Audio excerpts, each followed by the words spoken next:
Now is where we get to probably the more complicated part. Hopefully, you're all pretty comfortable writing a for loop that just goes over numbers. Let's go back over to our slideshow. So I'm going to rewind. So now what I want you to do is I want you to look at where each box is that we've opened in comparison to the arrow. So we're looking at the first box. That's where our arrow is.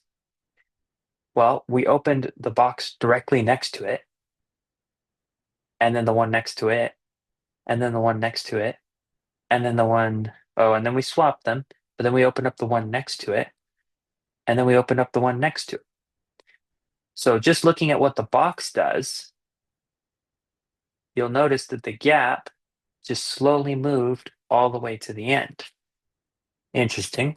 Well, then let's see. Then we shifted the arrow, and then we opened boxes, and we slowly shifted that box gap to the end. So we slowly shifted the box over. But where did the box start when we moved this arrow?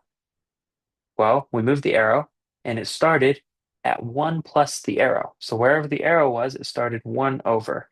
And then we went through the end of the array, and then we moved our arrow, and then we compared 1 over from the arrow and moved to the end of the array. Hopefully you can see that the box that we're comparing to always started at 1 over from the arrow, but then it continued in a straight line all the way through the end of the array. And if that is sounding very much like the arrow's original movement, where it started at the beginning of the array and moved to the end of the array, good, because we're going to use another for loop.